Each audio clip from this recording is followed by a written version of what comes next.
Hello, good evening, everyone. Welcome to the briefing for Primary 1 and 2 English and Budding Writers. I'm teacher Juliana. I have with me teacher Mavis as well.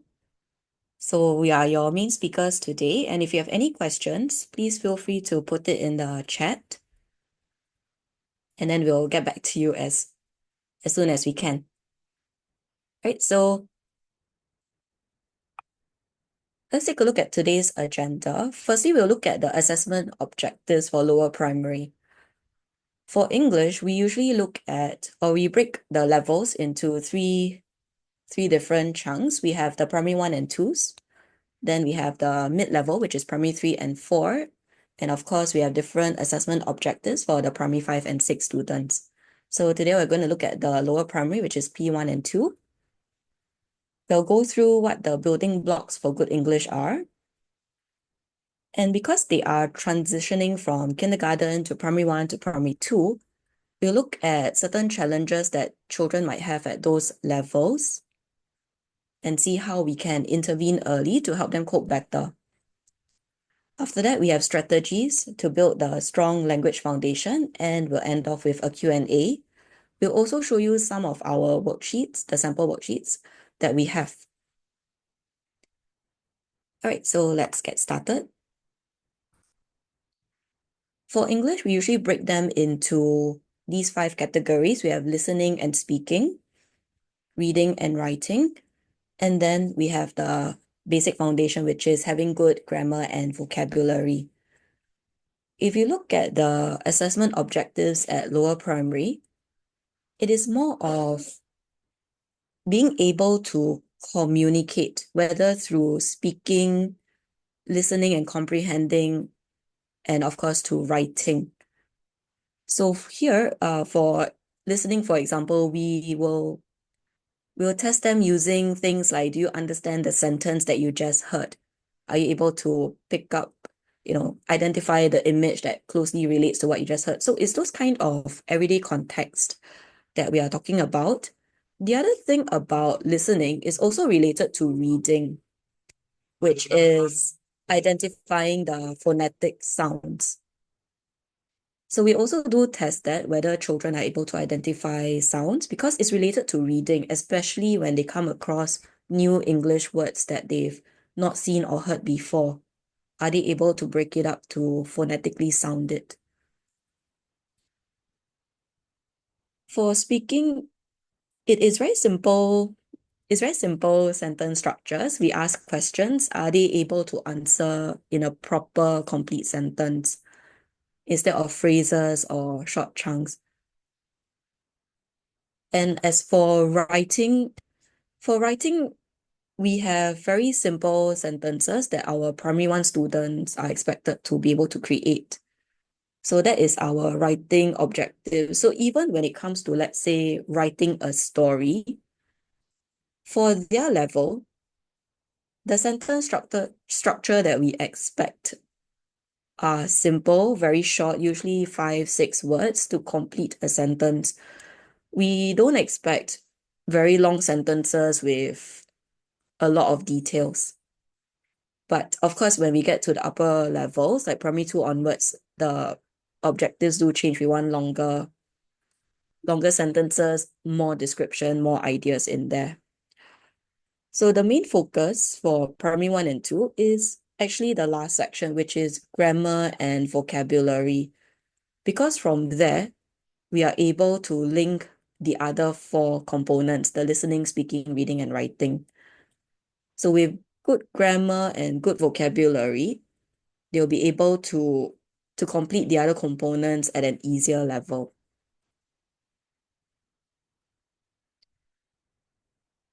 All right, so that let's look at the strong foundation. So at a basic level, as I mentioned earlier, we are focusing on grammar and vocabulary. At Mindstretcher, the earlier parts of the year, we do have worksheets that cover the grammar rules. They are very structured in terms of the learning for each lesson. We will provide notes and then related exercises. As for vocabulary, most of our worksheets come with this component we call study and learn.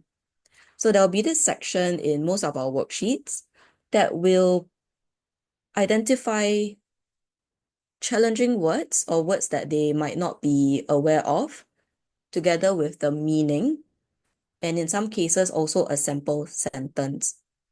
So that when it comes to building vocabulary, it's easy to identify what words they should know at that level and a way to revise them. Once students have that grammar and vocabulary foundation, then we go on to sentence structures. And for better students, they will be able to include creative expressions for writing and speaking. At primary one level, we tend to cover very basic words like I feel happy, I feel sad, I feel excited. So students who are, let's say, stronger with vocabulary, we can actually move on to teach them creative expressions. So it could be phrases such as similes. It could be certain metaphors or certain actions to portray the emotion that they are feeling. We don't emphasize it so much at primary one because, again, we are still building that basic foundation for vocabulary. But to transition to primary two, we do start them off at the end of primary one to transit to primary two for creative expressions.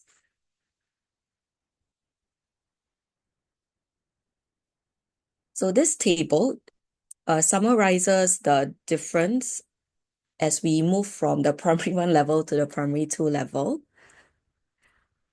For grammar, the simple sentences, usually they are given, let's say, a word, and then they're asked to either verbally give a sentence or sometimes to just write a simple sentence related to it.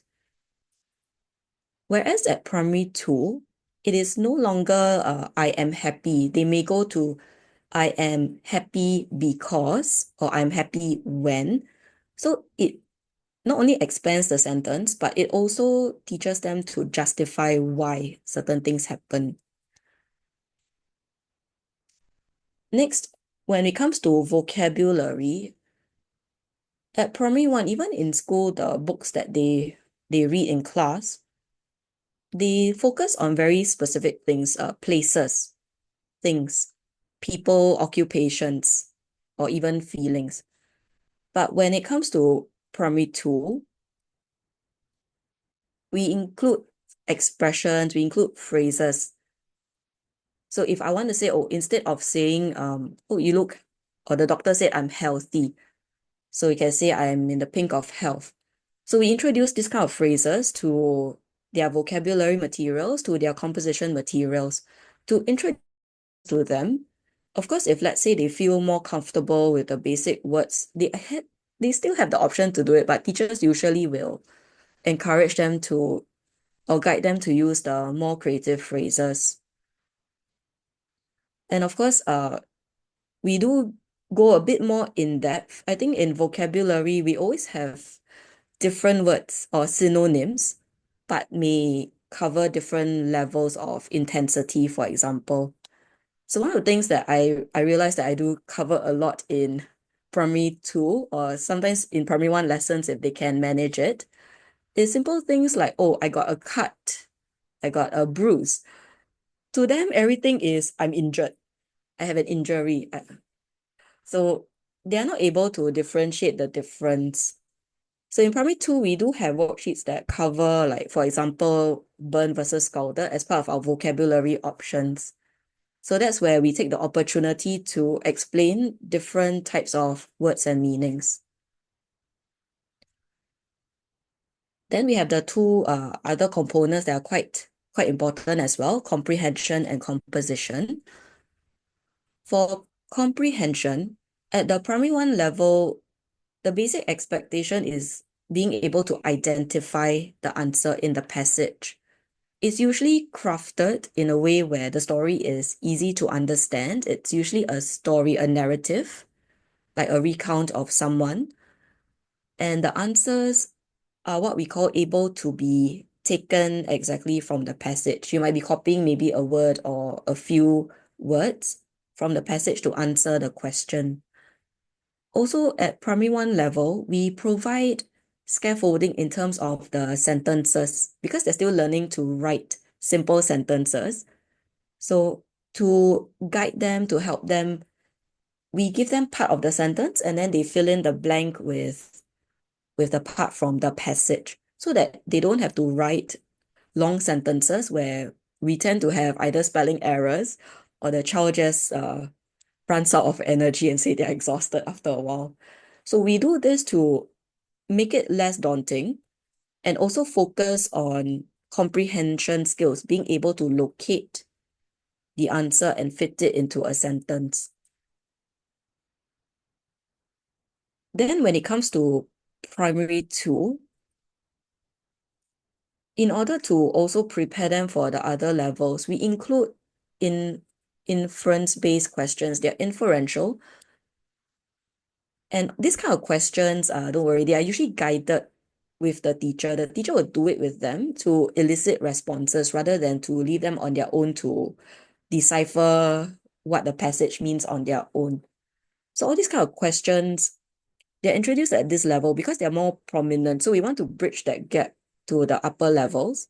So we have this kind of questions where students will read it and have to kind of guess what the meaning behind that action or that statement is. Sometimes it could be the speech that is spoken by a character to show maybe anger. So based on the words used or the punctuation used, are they able to tell that the character is excited or angry? So those are our inferential based questions. The other thing is primary one, it's nearly lifting. That means I don't have to rephrase it. Whereas at primary two, we do expect the students to be able to rephrase part of the answer. It could be changing it to past tense, or it could be changing it to continuous tense, depending on or how the question is asked. So these are the differences between primary one going up to primary two for comprehension. Then for composition, at primary one level, we still make it easy to relate. They cover experiential base. So the first few compositions of the year, we talk about, oh, my family. Then they go on to, oh, the first day of school. So we get them to do recount. And then after that, they'll talk about my classmates and also the stories are still quite experiential based, things that they can recall the name of their friends, the name of their teacher. It's not so daunting where you have to write based on a given set of pictures. That comes in at primary two. So primary two is less experiential based and more of a fixed storyline. So they're given four pictures. I think many parents have probably experienced it before. So we have the pictures and the students have to write a story that flows based on the four pictures. So this is a stepping stone to the actual PSLE format because at primary one and two and also the earlier part of primary three, we are more focused on the flow, getting students to understand the flow of a story. So with a fixed storyline, it's still guided. That's where teachers get the opportunity to teach them how to do paragraphing, how to separate different parts of the story.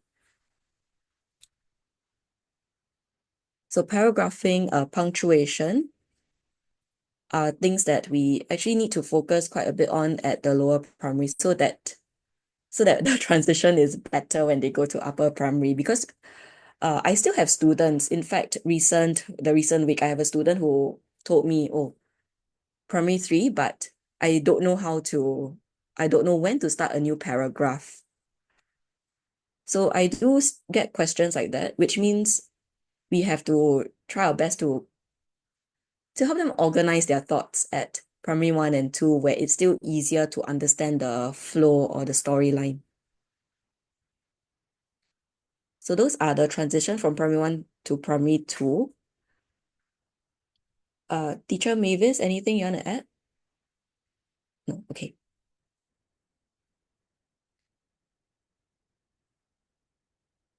All right, so here are some some things that we do or I see a lot in my lower primary students. So when some of you might be able to relate to this as well, whether as teachers or as parents. The first one, when it comes to speaking, especially our grammar and vocabulary, children are exposed to people in their inner circle, usually parents, yourselves, grandparents, or even the videos that they may be exposed to when they watch, like Miss Rachel and all that. So yeah. So because I have a nephew who's about 3 years old, so he's at the Miss Rachel Paw Patrol stage. So his exposure or the way he speaks comes from this inner circle. And unfortunately, my parents, his grandparents, has taught him the art of speaking Singlish. He speaks better Singlish than I do. So that means that for him, when he goes to, let's say, kindergarten or primary one, there is that gap where we have to teach him how to speak formally. So as parents, or even as his aunt, right, I also have to make sure that we speak a bit more formal. I actually, when I'm with him, we correct him and say, oh, you should not speak like that, or you cannot speak like that to your grandparents. So these are the things that we see when they come to primary one. The way they speak to their friends, the way they speak to teachers can be a bit too casual. And then not only that, sometimes they pick up certain certain grammatical structures that may not be accurate. So that's where teachers also come in to bridge that gap. The next point that I think a lot of parents here is that we have to do a lot of reading. So at primary one and two, by listening to someone read to them, they are hearing the sentence structures, the grammatical structures of a sentence, how words are placed. And then when they read or when they listen, they pick up vocabulary as well as understanding the flow of a story or understanding what the story is about. So it comes through reading, it also comes to being read to. The other two are more on vocabulary. So we say here words in context.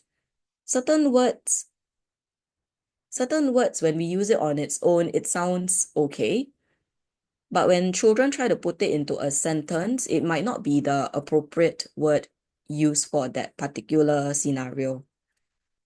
So it could be words related to how a person feels, but they use it for objects instead, thinking that, oh, it should be that way.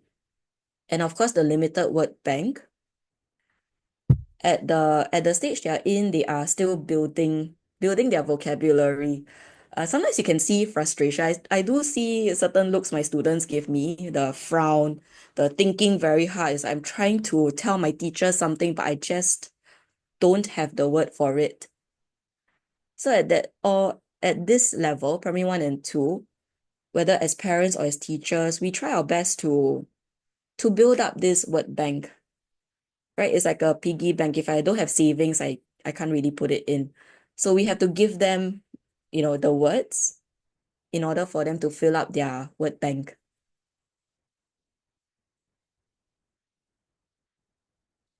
In classes, when it comes to comprehension, because a comprehension exercise has quite a few expectations. Firstly, there's reading. Secondly, there's understanding. Thirdly, there is not only understanding, but being able to locate the exact answer that we want based on the question asked. So comprehension is one of our longer activities in a classroom. It does take quite a bit of focus. So sometimes the problem comes when children are not able to sustain it. So from there, teachers do have solutions to help children. The other thing that we do see in comprehension is the either misunderstanding the vocabulary or not knowing the meaning of the words. So to offset this, what we have is our study and learn. For myself and for some teachers that I know, we do go through the words first. Like I'll go through the meaning of the words and then we will read the passage together so that when they see the sentence where the word is in, it actually clicks better rather than I read it, not know what it means, and then find out the meaning after that. So that, yeah, so by going through vocabulary first, we actually help them bridge that gap in terms of understanding the passage. Then the last hurdle that I sometimes find myself caught in is that the question words itself. For for us at our level, if you say, oh, who is, let's say, the manager of the hotel, we would know that the name we are looking for a name, correct? A person. But sometimes for the primary one and twos, they still mix up the question words, the who, the why, the how, the where. And And because they are unable to do that, they will actually just stare at the passage, unable to provide an answer. So this is another gap that I do see with the lower primary students. They're not as quick to know what they are looking for based on the question.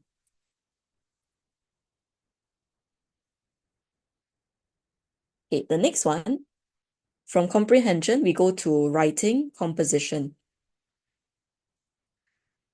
The first point on personal experience at lower primary level, if we go through still the Stella syllabus, they have the modified learning experiential approach. For short, they call it MLEA. This one is where children in a class, we actually as teachers, we go through a shared experience together. And then the writing, the composition that they do is actually based on a shared recount.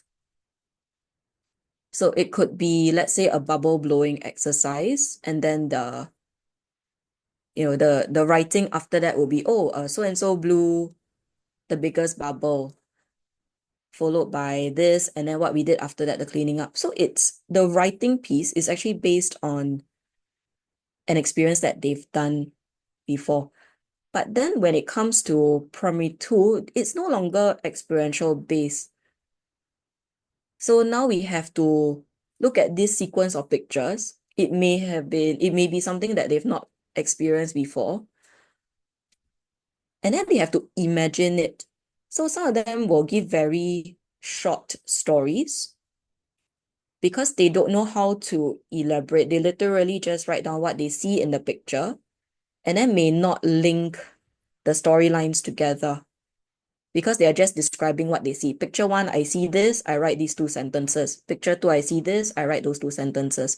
So there's no proper sequencing, no proper linking, because that is sometimes due to the lack of the experience of going through it. Then the next one, sequencing. Sometimes we don't, okay, it's not fair to say that. Sometimes we might plan our stories, but because at the lower primary level, they might not see things in a sequence yet either. So I've written, let's say, my two sentences for picture one. I go on to picture two, then I go on to picture three. Then I go like, I want to write something about picture two. So I just write it after my last sentence, which is already based on what picture three should be. So as a teacher reading it, you can see that there is some displacement, like the sentences don't flow, the structure doesn't flow as smoothly. So we do get that. The other thing that I do come across, especially at lower primary, is these two words, and then. I had a student whose composition, every sentence after the first sentence started with and then. So his 10 sentences, 9 of them started with and then. Because to him, it is firstly, he's using the spoken version. So if you were to ask him to say something, you go, and then we did this, and then we did that. So when it comes to writing, that's exactly what he wrote, how he speaks. So it's also a gap that we have for writing the spoken version to the written version. And going on to the last one, the paragraph awareness. Paragraph awareness, primary 1 and 2 is where we'll teach them paragraphing. So usually at primary 1, you may get stories where, oh, write 10 sentences about this experience.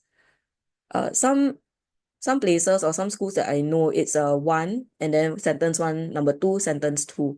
So it doesn't flow. Whereas the way our curriculum works is that we make sure that we have the paragraphs for them. So the guidance is given to show them, okay, now we are talking about the morning, your first day of school. What time do you reach school? Second paragraph, what do you do for flag raising? Third paragraph, what do you do when you meet your teacher or how do you find your teacher? So we show them the separation, including notes, so that it's easier to see how to paragraph. So that's just one example. I'm giving that because that's the recent one that I just did with my primary 1 students.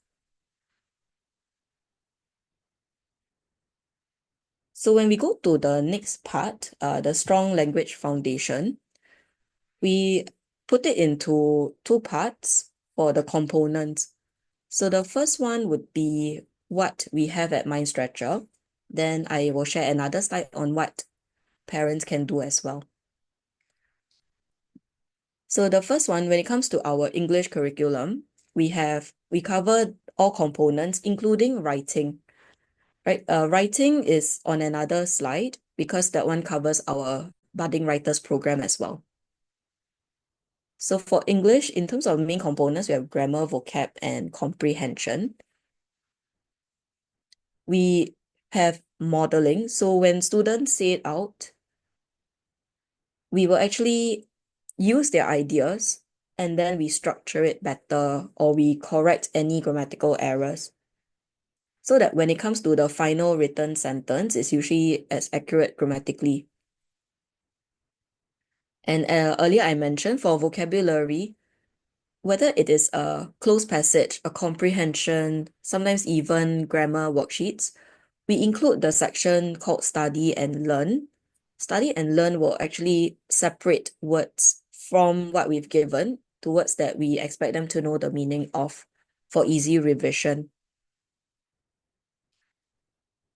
Then for Study and Learn, I think there's also to let parents know for the lower primary, we don't give them difficult dictionary meanings. Usually for our upper levels where they have a better grasp of vocabulary, we tend to give them the closer meaning to the dictionary definition. But for lower primary, we actually have to tweak the words to make it easy for them to understand so that it's easier to remember the meaning. As I go through with my students, I do go through the study and learn section. I also get them to highlight certain important words related to the main word itself, so that at least it helps them zoom in, especially when it's too wordy and they feel a bit intimidated at times. The other thing that we also provide, especially for comprehension, is the scaffolding. So we do provide guidance. And the way we structure our questions is that we will start with a literal question to be able to find the answer easily. Then from there, we move on to the slightly more challenging questions. So like after a warm-up, you feel you're able to understand the passage better, you can answer maybe a bit more challenging questions. Depending on my students also, sometimes I do ask questions that are not in the list of questions given. So if they're able to manage it, sometimes I might ask inferential questions just to test their comprehension skills. So those are the scaffolding provided for the comprehension portion.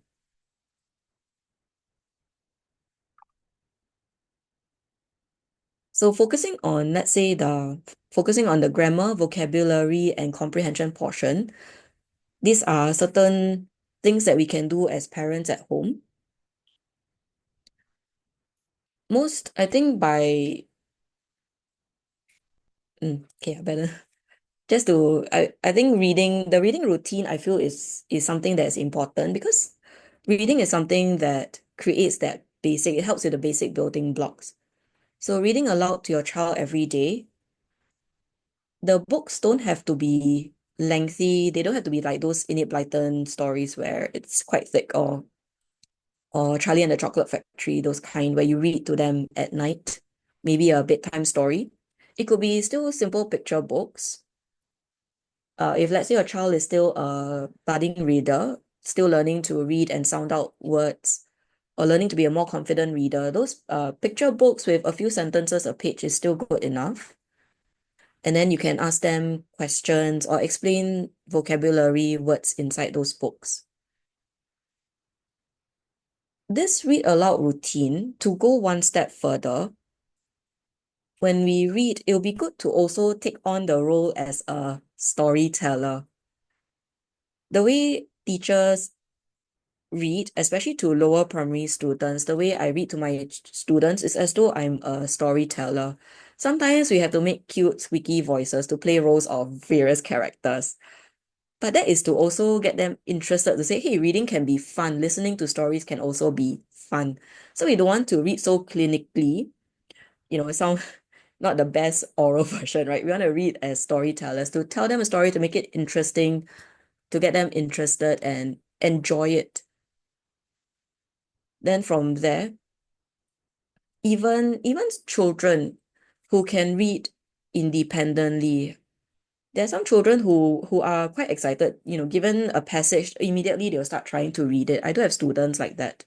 The minute I give them something with a passage, they'll start reading it.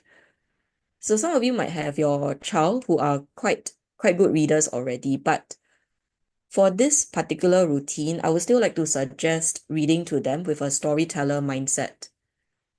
Because when I hear children read, it's still I am reading in a very choppy way because I'm still recognizing it word for word. So the fluency is not quite there at their level. So when parents, we read to them as storytellers, it provides that nice fluency, the nice sound to the story, so that hopefully our child can mimic it when they read to others or when they read to themselves. So this is to also bridge the oral portion, the reading with fluency and intonation. So they need to be able to hear it first in order to repeat it. For the next one, the talk to build language, we we do ask our child, right? Oh, how was school today? Anything interesting happened today? So from here, do encourage complete sentences instead of the okay, yeah, got homework. Sometimes they give like 2 3 word answers. So we try to go a bit deeper, like, oh, what do you mean? Can you tell me more? So they answer in full sentences, maybe give you a bit more information about it as well. So it's again to encourage speaking and oral skills. For the next two points, it's actually quite visual because here we're trying to bridge reading vocabulary together. So the first one it is to build the vocabulary bank. So even if we are outside, maybe we're at the airport or at the shopping mall, we can always talk to them or tell them, oh, look, the staircase, that's the escalator. Or at the airport, oh, we're at the departure hall, then maybe tell them what departure hall means. So even if they don't, it might be a one-off, let's say a one-off thing, hearing the word departure hall. Sometimes it stays with them, sometimes it doesn't, but at least they've heard it before. Like the carousel to collect luggage. So carousel, then if you go to a theme park, they also have the carousel. So all these kind of things actually helps build their vocabulary bank. Then they'll understand certain similarities. The other one is to label things at home. So sometimes for, let's say, toys, when you want to teach them how to, let's say, keep their own toys, they have Lego sets, they have vehicles, or they have stuffed animals. So when we label them, you can include a small image to that box so that not only are they able to keep it, but they also recognize the words. So it could be stationery, and then they go, oh, my pencils, color pencils, rulers all belong there in case I need it for school. Then here will be this drawer is full of books. So this kind of labels will actually help bridge the reading and spelling as well. And then of course, there are various games that we have for young children to help with storytelling. It could be pick up three cards and it could be three images, maybe a character, a place. And then on the spot, they can verbally come up with a story, a made-up story using it. So all these are things to help with speaking as well. And Teacher Mavis, anything you want to add? Oh, okay. Okay, so our English and Budding Writers program also has writing composition. For budding writers, we do have materials which actually bridge the visual in order to help them write based on that experience that they've just seen. So it could be images, it could be short videos. Usually for our English stories, it's based on things that they can still imagine. So our sequence pictures could be going to the park, a day at the beach, those kind of themes, which are still relatable, provided that they've been there. If they have not, let's say, to going to the beach, we are able to find pictures related to, let's say, a family at the beach or what they can do. So we're still able to provide that visual help so that students can write a story with their imagination based on it.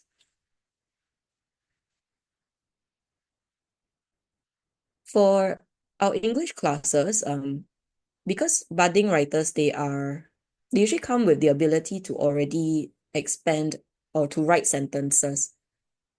Whereas for English class, we do provide a bit more scaffolding because the students who sign up could be from various abilities.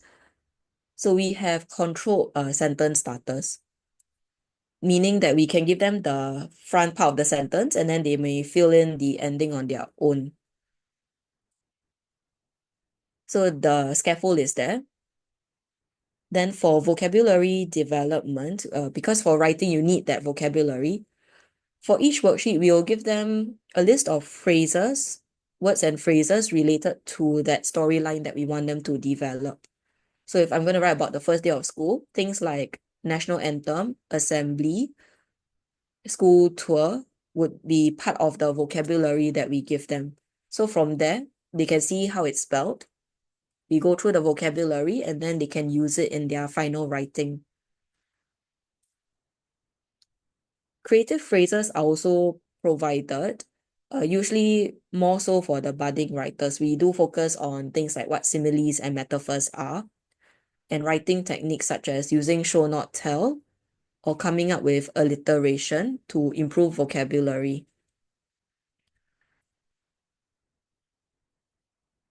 Then we have the shared writing. We also have models. So for all our writing pieces, composition, we do provide a model either in a following lesson. So this model, I mean, it's fixed based on the theme or the idea. So today we write about the first day of school. After that, we'll provide a model based on someone's first day of school experience. So the model tends to be with a bit more vocabulary.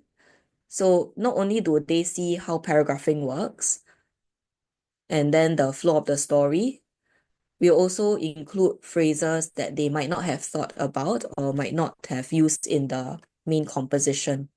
So we also take the opportunity to build vocabulary from there. Then when it comes to for models, we encourage students to write, to copy out our model compositions. So to share with you, I had students who are very hardworking. They would copy out our model composition. So the benefits that I noticed over the months with me is that they tend to be more independent writers. And when they choose to write independently, their sentence structures are actually more accurate. And finally, they don't actually rely on studying for spelling when we test them. So when we ask them to copy out, what they're doing is actually they are reading the story. If let's say it's a difficult word to spell, they're actually breaking it up in their own mind to spell it better. So that when we do test them for spelling, they already know how to overcome whatever gaps they have in order to spell it accurately. So I do notice that for these students, they're actually spelling quite accurately as well. So models do play a part in helping when we copy them out. At primary 1 and 2, the stories that the children write, they are quite heavily guided. So the teacher does do it with them, help them with sentence structures. So for even my primary 2 classes, there will be certain parts of the story where we will write together, and then I will give them certain leeway to make it more theirs. That means they can phrase it with whatever they want. It could be simple things like name of characters. It could also be certain adjectives that they wish to use in the story. So certain parts will be structured, certain parts will be on their own. So that's what shared writing also portrays. Then from there, if let's say I'm moving on to the next paragraph, I'll say, okay, in the next paragraph, this is our focus. So what do we want to write now based on this idea? So that way they can see, oh, new paragraph means new idea. So it helps with the paragraphing as well.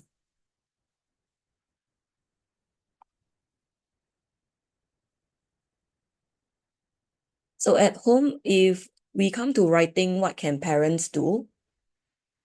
In schools, we always ask students to keep a journal. I was a teacher like that back then as well. It's part of our expectations for our lower primary students to keep a journal. But sometimes students really have nothing to write. They cannot recall anything interesting that happened, or they don't feel anything is quite notable for that week sometimes.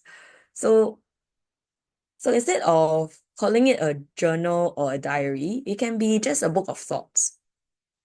So it can be anything from let's say, oh, someone helped you today. If you could write a message to that person, a 2-sentence message, what would you write? So that becomes their writing task for the day. Sometimes it could be something interesting that they heard or they saw, and they say, oh, this is interesting, I want to write it down.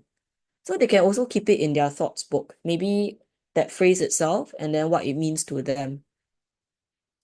So from this, if let's say it's difficult to maintain a daily writing, we can do it twice, 3 times a week, but maybe keep it to a schedule just to make it part and parcel of revision for the day. So the next 2 parts would be on how to get them or what to do to help them write.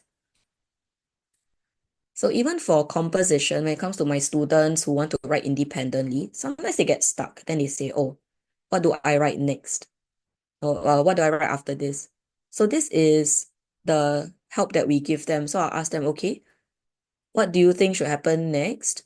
So they'll most knee-jerk reaction is to just listen to the teacher's question and then write down the sentence. And then they'll realize after 2, 3 words that hey, actually I don't know what I'm writing. Then they'll pause again and look at you. So when it comes to writing, sometimes it's better to get the child to tell you first. Get your child to tell you first the idea that they have. Don't write it down yet. Just tell me first, and then we will rephrase it into a sentence. And then after that, we write it down. So sometimes when they verbalize, you actually find an opportunity to ask them more questions to add on to it, or to also correct certain grammatical structure without seeming invasive. So to verbalize, then they say, hey, I have my sentence already. Now we can write it down together. So this will be better than just ask the question and then the child just writes and probably gets stuck halfway through because they haven't finished the thought process yet. And then the last one, especially with our primary one and two students, I always tell my students and even the parents of my students, at primary one and two, it is okay to make mistakes. Even my primary three and four, I feel that by wanting to learn, we will make mistakes. Anytime we pick up a new hobby, a new interest, we are bound to make mistakes. So I feel that for them, I don't want to have perfection all the time. I want them to be able to learn from mistakes if need be. So simple things like, okay, you make a mistake, don't worry. We can always erase it and correct it from there. So from here, do you know why the answer is this and not that? So same with writing.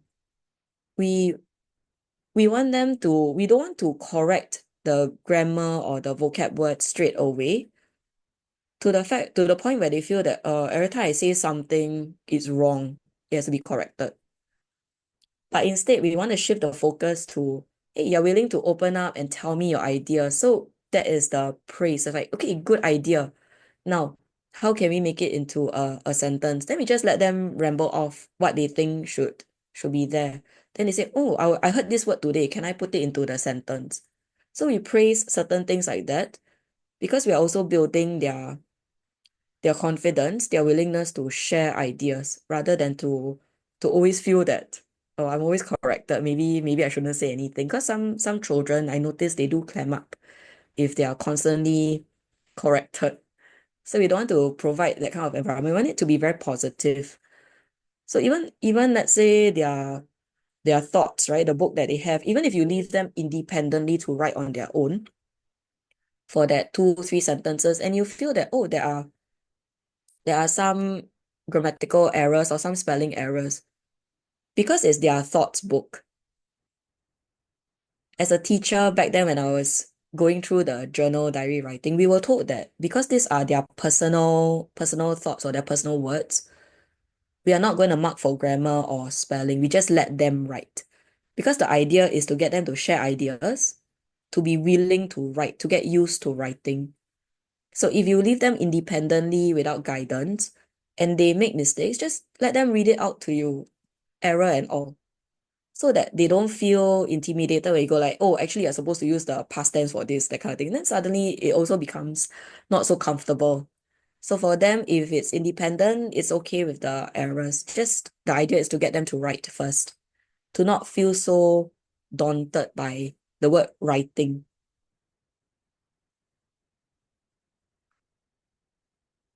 Right, so this is just a recap.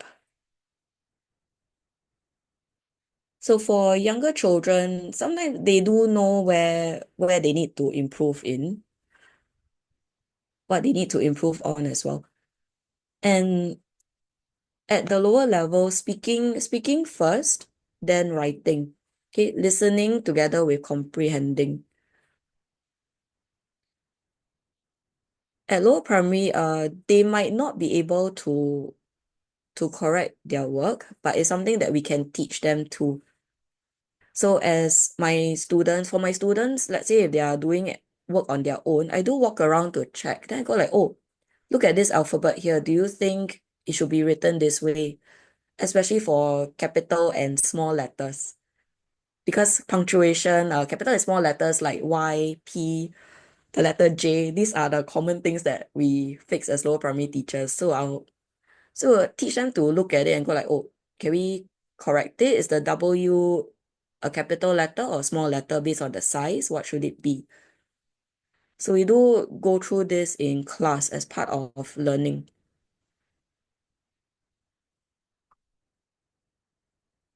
And then for this, I think the key point here is the third one, just to share on the teacher's feedback versus grades.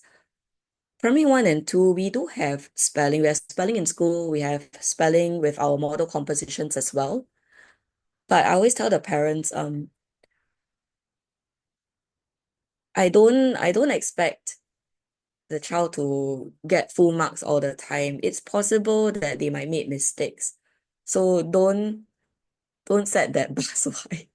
if they can, if let's say they are not very good spellers, but they're able to get 3 out of 10 correct, I will take the win, right? So whereas when it comes to feedback, for example, I do have students. I had a parent who asked me, so how did my child do for spelling? So I said, oh, based on the way he answered, he only writes down the spelling words for those that he's 100% sure of. If not, he leaves it blank. So that is the feedback. So if let's say I get back my child's script and I see that okay, these are the words that he did not answer, and the teacher said that he only writes down what he knows, then when it comes to revision, maybe I want to focus on spelling the words that he skipped. Okay, maybe if he skipped 7 words, I can do 3 words a day, or maybe can repeat certain words each day until he becomes confident. Then we also have cases where some students, they can fill in all the words, all 10 words, but still come back with maybe a 1 or 2 out of 10. Then for the teacher's feedback, they say, oh, your child was actually very close to spelling accurately. What I noticed is that certain alphabet sounds, so for example, the letter C, instead of putting C, he put S instead.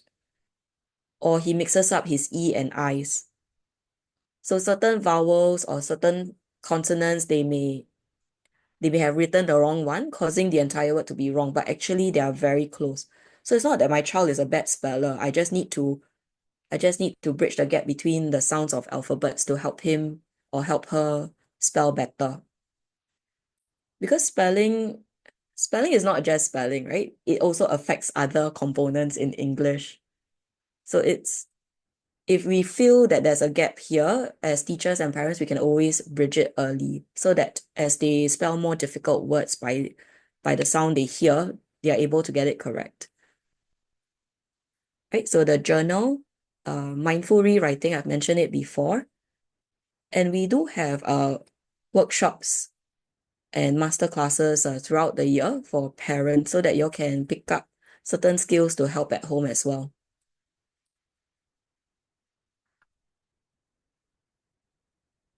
Teacher Mavis, anything to add?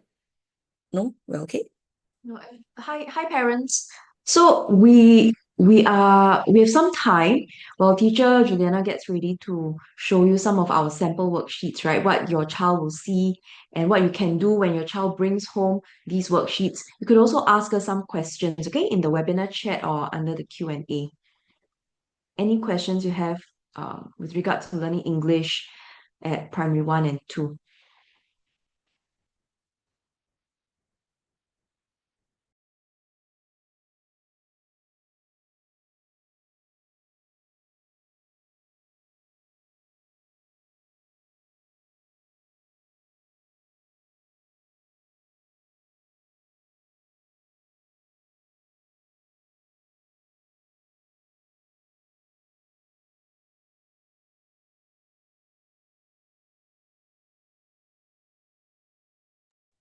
Teacher Juliana, are you sharing the PDFs?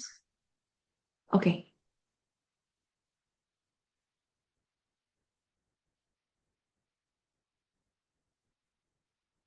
Also, for the rest of the year, we'll be conducting master classes for students at every level. So please follow us and make sure that you have information when these master classes are available for you to register. Okay, they'll be for all our students. So we encourage all our students to come and learn, uh, to enhance whatever they are already learning in class and to fill in any learning gaps. Okay? All right, teacher Juliana, I hand it back to you.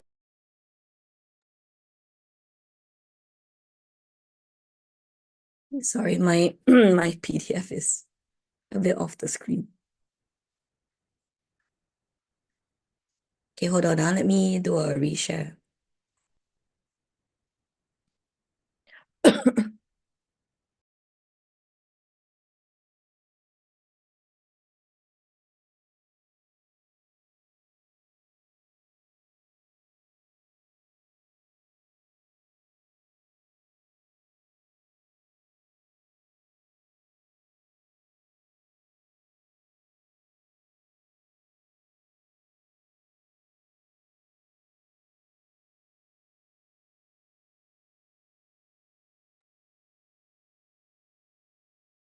All right.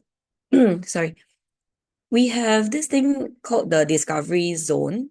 It's done on alternate weeks for our primary one and two English classes. Discovery zone is actually split up into three different components. So we have one that is on speaking skills, creative speaking. The other one is for reading. So they get to, or rather, they are exposed to different types of passages. It could be reading for comprehension, such as trying to solve a mystery. It could be about coming up with acrostic poems and reading it to class. Or it could be reading in a creative manner. For example, using movements to portray a grouchy cat. So these are activities to help them be creative, to come out of their shell, and to also move away from just pen and paper. So our worksheets are creatively done. So this is one example of a speaking worksheet. So we will introduce a character and then the task that they have to do. So it's usually done a half an hour in a 2-hour lesson, the last half an hour. So they'll be given a task, the teacher will run them through as though it's a scenario. They'll get to, in this case, create their own spacecraft. We will provide certain sentences or guiding sentences to help them come up. And the other option they have is using the model that we provide. So provide one or two samples so that they can see, oh, this is how long or how short I can talk, what I can include. And for some of my students, when we started this program last year, they were actually able to just highlight or underline certain words in the model, and then on top of it, write down what they want to replace it with. So when they presented, it was in a way properly amended from the model, but then again uniquely them. So over time, what I realized is that when we first started it, beginning of the year, we might have students who, the enthusiastic ones, will want to share, but by the end of the year, I have students who are so quiet in class, and by mid-year, they're like, okay, I want to share my ideas as well. So they'll join and they'll take part in the speaking activities or the reading activities. So it provides this comfortable sorry, I forgot the word. This comfortable it lets them feel comfortable in this location to share their own thoughts, their own ideas. So this is another example. And then after that, they present. We include this part where students get to vote for each other. Usually for my students, they'll vote for their own friends, right? So it's also possible where everyone will vote for each other, and then we'll have a lot of first place winners. So it's just a sharing, not meant to be overly competitive. And then here the students actually grade themselves, right? How did they feel today? So this material could also be something that is a talking point at home. If let's say they show you their worksheet, and then you can ask them, oh, so what do you come up with? Or is there a way you want to make your spacecraft better if let's say you had more time in class, right? So it can also be a talking point for the lesson. The other example I have is our budding writer worksheet. So for budding writers, we have components called writing skills. We have wow with words. And of course, we have our composition and respective models. So for writing skills, descriptive skills, if you see this kind of headers in our writing worksheets, they are quite focused. So earlier on, I mentioned we have worksheets that can focus on different types of alliteration, for example, meaning words that start with the same alphabet. So it is to actually build vocabulary. So if I want to have, let's say, words related to something I hear, starting with M, then the students can learn words like the word melody, also melodious music. So that becomes a simple alliteration that if let's say I write a story about music, is something I can put in, or music lesson. So here is on sensory words. So something that primary 1 and 2s do a lot is we usually teach them to describe the weather. It could be balmy, it could be humid. So these kind of words do come into play for vocabulary. So there's a bit of going through the meaning of words and then using it appropriately in a sentence. And from writing, we also want to make it a bit more fun. So from there, they can come up with their own treasure map. The other component that I have is our comprehension passage. So for comprehension, we have literary analysis, which is looking at the vocabulary, the meanings, or the way words are used. After that, of course, it's comprehending, understanding the passage. And certain components, we do have an extra activity to kind of close the whole chapter of the comprehension story itself. So this is an example. So we have the passage itself. Inside, we have the words. So after reading, the teacher might break it down paragraph by paragraph to show the flow of the story. We have the study and learn. So earlier on, I mentioned a lot of study and learn. So this is the section. So we'll let students know, okay, this is a noun, this is a verb. Okay, so action words, naming words, adjectives are our describing words. So we try to link it for them. Okay, so usually I'll teach my students or I will revise with them. Verbs are action words. And then we also show them the base word or the root word. So if it's in the past tense, then we have the base form, which is just blink. Okay, and then the meanings. Some of our materials also include a sample sentence using that word that is not from the passage. So we have the comprehension questions. We also include simple true or false. This is to test their understanding of the passage versus what the sentence is asking. If it's false, usually I'll get my students to identify what is the portion that is not true.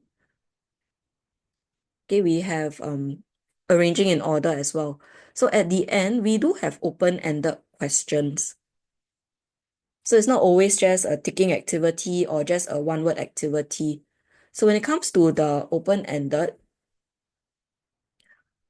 for example, in question 9 and 10, question 9 is what we refer to as an inferential question. Because in the passage, it doesn't show us what the act of bravery is. The students have to infer that helping the monitor lizard that was stuck by pouring water to loosen the sand so that it can squirm its way out is actually better than having left the monitor lizard to suffer on its own. So these are it also covers moral situations, like how do we help, when do we help someone. So it could be, let's say, helping an elderly person. So we have passages that also cover those kind of scenarios. Okay, and number 10 is more of their own personal thoughts. So what can we learn from this story? This one is usually guided with the teacher. So they will elicit or they'll get students to respond their own thoughts. And of course, we will piece it together into a proper answer. Right? So yeah, so this is an example of our comprehension worksheet.